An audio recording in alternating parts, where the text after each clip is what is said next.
नमस्कार, आप देख रहे हैं अपना बिहार। आपके साथ मैं हूं शिप्रा झा और बुलेटिन की शुरुआत बड़ी खबर के साथ करेंगे। मुजफ्फरपुर से इस वक्त की बड़ी खबर आपको बताते हैं। कार से शव फेंकने के मामले में स्कॉर्पियो से शव फेंकने का ये पूरा मामला सामने आया है, जिसमें दारोगा की गाड़ी से शव फेंकने का ये पूरा मामला है। दारोगा संतोष कुमार ने इसे स्वीकार भी कर लिया है। आपको बता दें कि आरोपी सत्येंद्र कुमार को दारोगा ने गाड़ी दी थी, इस बात को उन्होंने स्वीकारा है।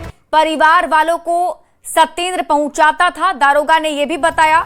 उन्होंने ये भी कहा कि आपराधिक रिकॉर्ड को लेकर कोई जानकारी उन्हें नहीं थी।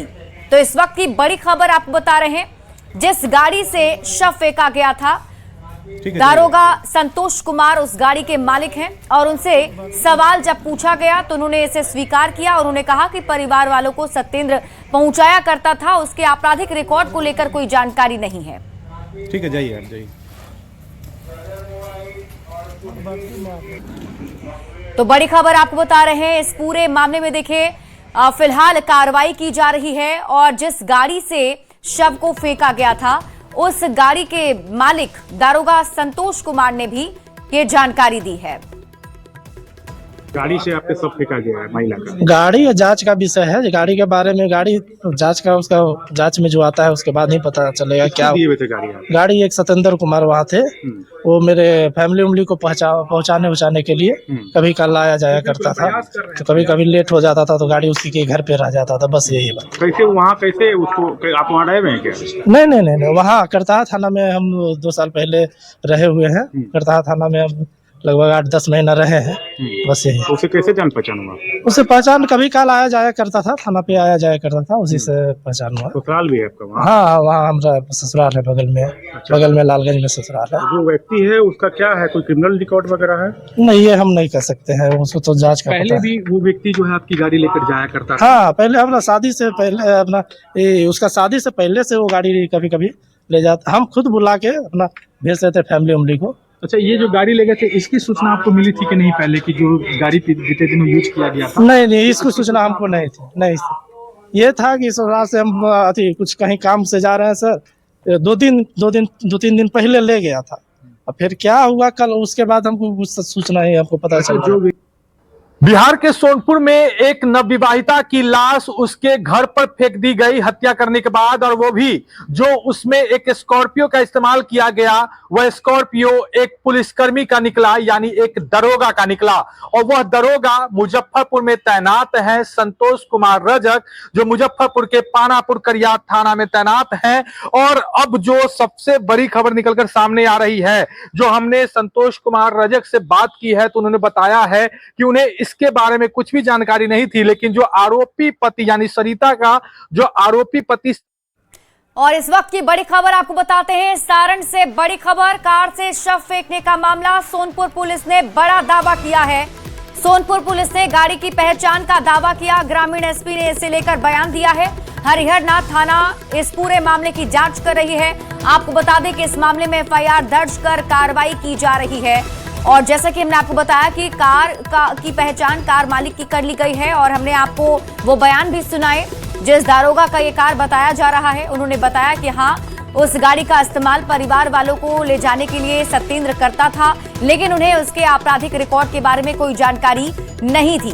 तो फिलहाल पुलिस की टीम अब आगे की जांच पड़ताल में जुटी हुई है। तो इस वक्त की बड़ी खबर आपको बता रहे हैं, ग्रामीण एसपी ने इसे लेकर बड़ा बयान दिया है। जिस गाड़ी से लड़की का शव लड़की के घर के बाहर फेंका गया था, उस गाड़ी के मालिक का पहचान कर लिया गया है। और ये तस्वीर आपको दिखा रहे हैं, ये सीसीटीवी फुटेज जो सामने आया है। आप इस तस्वीर को एक बार फिर से गौर से देखिए। शव फेंकने वाली ये जो गाड़ी है, काली रंग की आपको दिख रही होगी, स्कॉर्पियो। बताया जा रहा है कि आरोपी सत्येंद्र इसी गाड़ी से शव को लेकर लड़की के घर के बाहर पहुंचता है और वहां शव फेंककर फरार हो जाता है। तस्वीरें भी हम आपको दिखा रहे हैं, आरोपी सत्येंद्र की तस्वीर। 9 महीने पहले ही सत्येंद्र की शादी हुई थी और उसके बाद उसने नवविवाहिता की हत्या की है और हत्या के बाद शव को लड़की के घर के बाहर ही फेंक दिया है। अब इस पूरे मामले में पुलिस की टीम जांच पड़ताल कर रही है और सबसे बड़ा बयान। और देखिए, सोनपुर में दहेज के लिए महिला की हत्या मामले में अब नया खुलासा हुआ है। आरोपी पति की पहले भी एक शादी हुई थी, जिससे तलाक के बाद सरिता से 9 महीने पहले दूसरी शादी हुई थी। वहीं जिस गाड़ी से सरिता के शव को फेंका गया था, वो गाड़ी दारोगा संतोष रजक के नाम पर रजिस्टर्ड है और ये गाड़ी JH02BP0685 झारखंड के हजारीबाग में रजिस्टर्ड है। फिलहाल ये दारोगा मुजफ्फरपुर के पानापुर में कार्यरत हैं, जहां करियात थाने में तैनात हैं। दारोगा संतोष रजक का ससुराल वैशाली के लालगंज में है और कहा जा रहा है कि संतोष रजक ने भाड़े पर ये गाड़ी दी थी, जिससे ये पूरा कांड हुआ है। दारोगा संतोष रजक महिला के पति सत्येंद्र के गांव के ही रहने वाले हैं और उस गाड़ी से कई बार अपने पति के साथ वो आ भी चुकी थी, इसलिए लोगों ने गाड़ी को भी पहचान लिया। पूरा मामला सोनपुर के चिड़िया बाजार थाना क्षेत्र का बताया जा रहा है, जहां ससुराल में हत्या के बाद सरिता का शव रात के अंधेरे में उसके पिता के दरवाजे पर फेंक दिया गया था, जिसका सीसीटीवी फुटेज भी सामने आया था। मृतक सरिता के पिता का आरोप है कि दहेज के लिए ससुराल वालों ने उसकी हत्या कर दी। सुबह जब वो जगे तो घर के बाहर महिला की लाश पड़ी थी। आधी रात को कुछ लोग स्कॉर्पियो से आए थे और शव निकालकर फेंककर चलते बने। मृतक सरिता सोनपुर की रहने वाली थी, जिसकी 9 महीने पहले ही वैशाली के करताहा थाना क्षेत्र के सत्येंद्र कुमार से शादी हुई थी।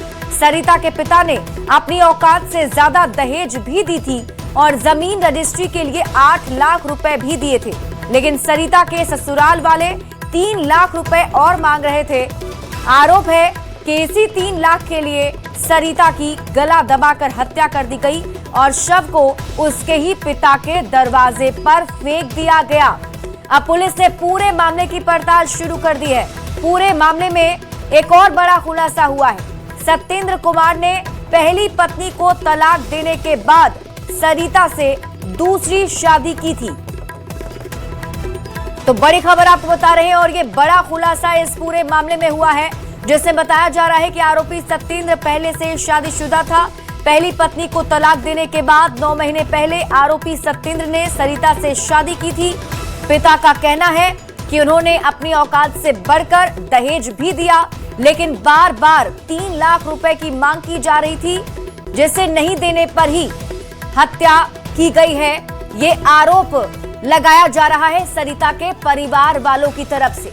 आप सोचिए, दहेज को लेकर एक बार फिर से एक महिला की जान चली गई है और सिर्फ इतना ही नहीं, उसकी हत्या कर उसके शव को उसके पिता के घर के बाहर फेंक दिया गया।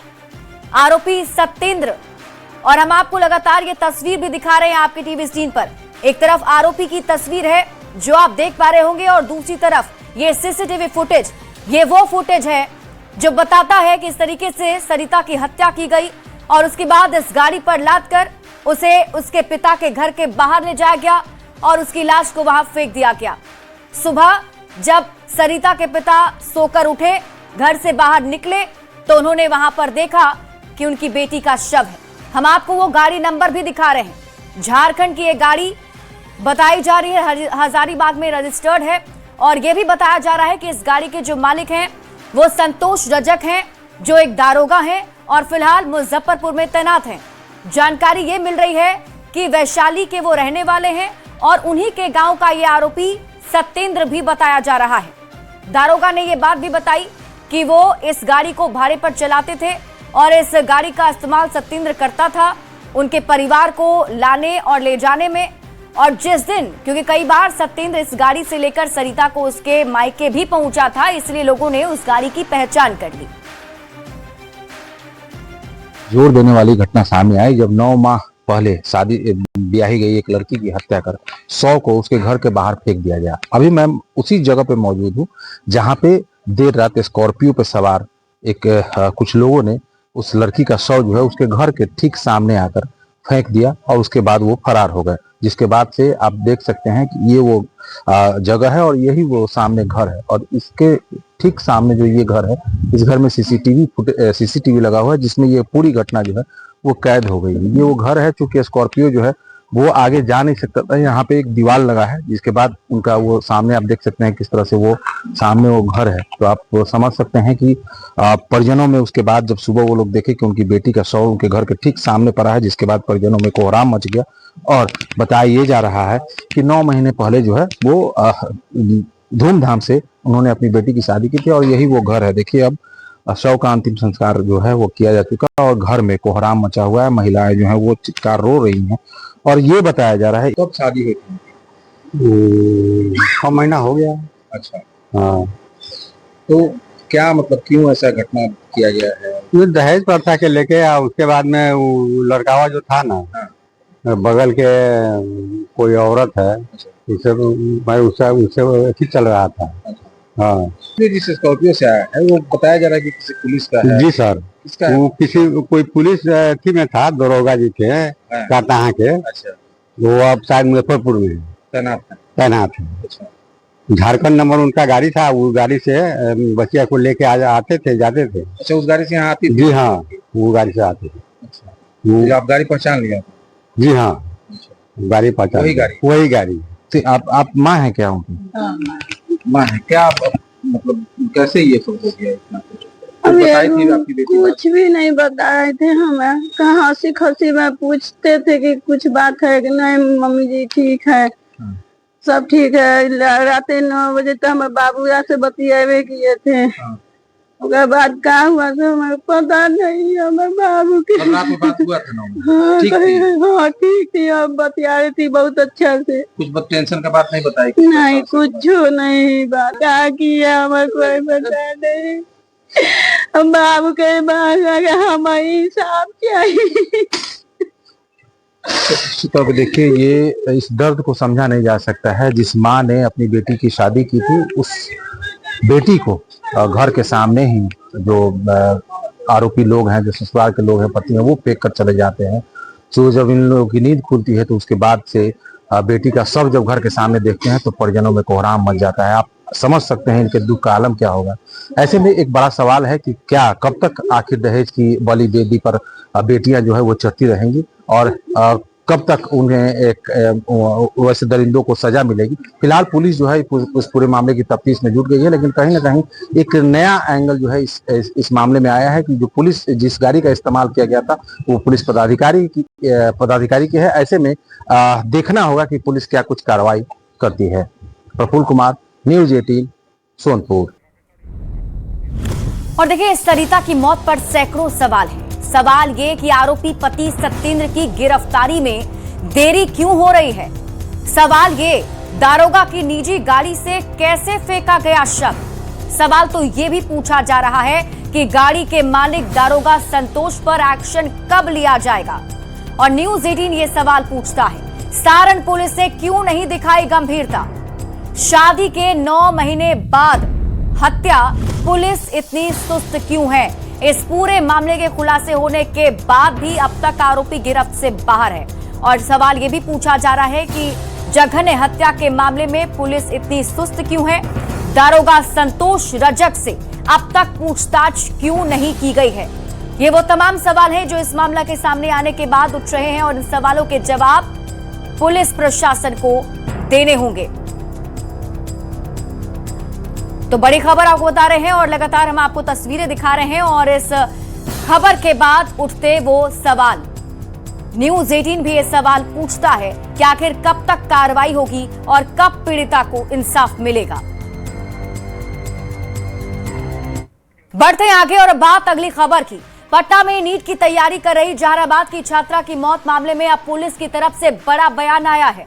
पुलिस की ओर से कहा गया है कि छात्रा के जहानाबाद से पटना तक मूवमेंट का हर साक्ष्य परिजनों को उपलब्ध कराया जाएगा।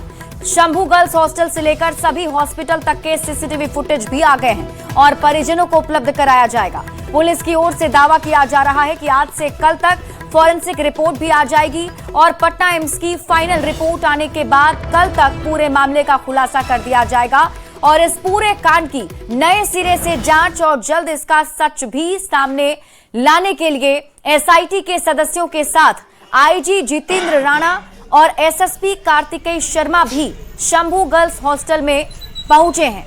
ये तस्वीरें आपके टीवी स्क्रीन पर आपको दिखा रहे हैं, जहां देखिए एसआईटी की टीम लगातार इस पूरे मामले की जांच पड़ताल कर रही है और ये कहा जा रहा है कि आज से लेकर कल तक पुलिस इस पूरे मामले में बड़ा खुलासा कर देगी। जो सीसीटीवी फुटेज हैं वो सब कुछ मिल चुके हैं और नीट की छात्रा मौत मामले में बड़ा खुलासा होने का दावा भी किया जा रहा है। और हम आपको ये हॉस्टल की तस्वीर दिखा रहे हैं। देखिए, ये वो हॉस्टल है जिसमें छात्रा रहती थी। पटना में वो रहकर नीट की पढ़ाई की तैयारी कर रही थी और ये वो हॉस्टल है जिसमें लड़की रहती थी। बताया जा रहा है कि यहां पर आईजी और एसएसपी पहुंचे हैं, जो तस्वीर आप देख पा रहे होंगे। एसआईटी की टीम इस पूरे मामले में जांच पड़ताल कर रही है। नीट छात्रा मौत मामले में कई बड़े खुलासे होने की बात भी कही जा रही है। जहानाबाद की रहने वाली थी, पटना में हॉस्टल में रहकर पढ़ाई कर रही थी। ये हॉस्टल की तस्वीर हम आपको दिखा रहे हैं, जिसमें आप देखें ये शंभू गर्ल्स हॉस्टल है जहां छात्रा रहकर पढ़ाई करती थी। यहां फिलहाल पुलिस की टीम पहुंची थी, जहां कुछ जांच पड़ताल की गई है और अब ये कहा जा रहा है कि आज और कल के बीच में बड़ा खुलासा हो सकता है। कल तक पुलिस ने दावा किया है कि इस पूरे मामले में खुलासा कर दिया जाएगा, क्योंकि लड़की के जो मूवमेंट हैं पटना से लेकर के जहानाबाद के बीच में, वो सारे सीसीटीवी फुटेज भी सामने आ चुके हैं। एसआईटी के द्वारा जो घटनास्थल है उसका मुआयना किया गया है और उसमें जो भी जांच के बिंदु हैं उन सभी बिंदुओं पर जो टेक्निकल जो जांच होगी वो भी है और उसके अलावा जो बाकी अभी तक अनुसंधान में प्रोग्रेस हुई है उस सब की समीक्षा की जाएगी। आज अभी आपने देखा एडीजी कमजोर वर्ग के द्वारा भी विजिट किया गया है, तो पुलिस मुख्यालय के द्वारा और सरकार के द्वारा मामला को पूरा गंभीरता से जांच किया जा रहा है और एसआईटी का प्रयास है कि जल्द से जल्द मामले को। तो अभी आप जितेंद्र राणा को सुन रहे थे, जिन्होंने बताया कि अभी इस पूरे मामले में एक एक साक्ष्य जुटाए जा रहे हैं। एसआईटी की टीम अलग जांच कर रही है, फॉरेंसिक रिपोर्ट भी आने बाकी है और एम्स की तरफ से फाइनल रिपोर्ट आ जाएगा और उसके बाद इस जो पूरा मामला है उसमें क्या कुछ पुलिस को अब तक सफलता हासिल मिली है, किन किन लोगों की संलिप्तता है, कौन कौन लोग इसमें शामिल थे, कैसे ये हादसा हुआ है, कैसे घटना घटी है, ये सारे सवालों के जवाब पुलिस की टीम दे देगी। आपको बता दें कि छात्रा की मौत मामले को लेकर के परिजनों ने भी जमकर हंगामा किया था, पटना में प्रदर्शन भी किया गया था। अब इंसाफ की मांग परिजन कर रहे हैं। तो अब देखिए, जिस तरीके से प्रदर्शन करने के बाद इंसाफ की मांग की जा रही थी और ये भी आरोप परिजन लगा रहे थे कि कई बड़े लोग जो है इसमें शामिल हो सकते हैं, उनकी बेटी के साथ गलत किया गया है और उसका हिसाब जो है वो लिया जाए। और अब एसआईटी की टीम का गठन कल ही किया गया था। इसमें खुद उप मुख्यमंत्री सम्राट चौधरी जो हैं वो भी इस पूरे मामले को खुद देख पा रहे हैं और न्यूज़ 18 संवाददाता धर्मेंद्र अधिक जानकारी के साथ जुड़ गए हैं। धर्मेंद्र, आज टीम जो है हॉस्टल भी पहुंची थी, वहां से क्या जानकारी मिल पाई है और अब तक ये जांच कहां तक पहुंच पाया है? जी, आपको बताएं कि जिस तरह से एसआईटी की जांच हुई मुख्यमंत्री डिप्टी सीएम के पहल पर और उसके बाद आज खुद आईजी जितेंद्र राणा घटनास्थल जो जहां पर मृतका रहती है वहां पहुंचे थे। शंभू गर्ल्स हॉस्टल में पूरी जांच की गई और जो सीसीटीवी कैमरे थे आसपास के लगे हुए तमाम जो पहलू है बारीकी से तमाम पहलुओं की जांच की जा रही है और हर वो पहलू को तलाशा जा रहा है जिससे कि किस तरह से घटना हुई, घटना में शामिल कितने लोग हैं, कौन कौन लोग इसमें हैं, वो तमाम तथ्य को जुटाए जा रहे हैं। और जहां तक बात है कि जो एम्स की रिपोर्ट आने की बात है, जो फॉरेंसिक लैब की रिपोर्ट आने की बात है, वो तमाम चीजों को इकट्ठा करके फिर एक निष्कर्ष निकाला जाएगा और फिर जो आरोपी हैं, जो दोषी हैं, जो इस पूरे मामले में आरोपी हैं, उन्हें कहीं ना कहीं खोजने की तेज कोशिश की जा रही है। जी धर्मेंद्र, क्या अभी तक किसी का नाम सामने आ पाया है, कुछ जानकारी मिल पाई है, घटना कैसे हुई इसके बारे में कुछ और? क्योंकि ये भी कहा जा रहा है कि सीसीटीवी फुटेज भी पुलिस ने निकाल लिए हैं पटना से लेकर जहानाबाद के बीच तक का। जी, जिस तरह से आज आईजी जितेंद्र राणा खुद पहुंचे थे घटनास्थल जहां मृतका रहती है शंभू गर्ल्स हॉस्टल में, वहां पूरी तरह से जांच हुई है और ये एक बड़ी बात है कि पटना जंक्शन से लेकर शंभू गर्ल्स हॉस्टल तक के सीसीटीवी की जांच की जा रही है कि कहां कहां वो जो मृतका थी वो कहां कहां गई है, किनसे मिली है, ये तमाम। और जहानाबाद की रहने वाली थी तो जहानाबाद में भी पूरी जांच तेज की जा रही है कि जहानाबाद में वो किससे मिली थी और फिर पटना आने के बाद, पटना से गर्ल्स हॉस्टल जाने के बाद, ये तमाम जो पहलू हैं उस पहलू पर खुद जितेंद्र जो राणा जो आईजी हैं वो खुद इस ठीक पहलू पर जांच कर रहे हैं। उन्होंने बताया भी है कि तमाम जो पहलू हैं वो तमाम पहलुओं को बारीकी से जांच की जा रही है और ऐसे हालांकि किसी की गिरफ्तारी की पुष्टि नहीं की गई है, लेकिन एक जो जांच है वो सही दिशा में जा रही है और पुलिस पूरी तरह से जांच की हर एक बारीकी पहलू पर ध्यान दे रही है। जी ठीक है धर्मेंद्र, आप इस खबर पर नजर बनाकर रखें, शुक्रिया इस अपडेट के लिए। और देखिए, कांग्रेस नेता और पूर्व केंद्रीय मंत्री अखिलेश प्रसाद सिंह जहानाबाद के पतियामा गांव पहुंचे, जहां उन्होंने पटना में मृतक छात्रा के परिजनों से मुलाकात की और इस दौरान उन्होंने परिजनों को न्याय दिलाने का भरोसा भी दिलाया। इस दौरान कांग्रेस नेता ने निष्पक्ष जांच और त्वरित कार्रवाई की मांग भी की। सब लोग शोकाकुल है, हम लोग भी, और उन लोगों की तो स्थिति बात करने की नहीं है। माँ एकदम सब माँ बाप छत बिछत है, लेकिन अब तो साफ है, अब सरकार को चेतना चाहिए, सरकार को जागना चाहिए और सरकार को कड़ी से कड़ी कार्रवाई करनी चाहिए। जो लोग भी इसमें संलिप्त हैं उनको फांसी की सजा हो। और इसी के साथ इस बुलेटिन में अभी के लिए बस इतना ही। आप देखते रहिए न्यूज़ 18 बिहार झारखंड।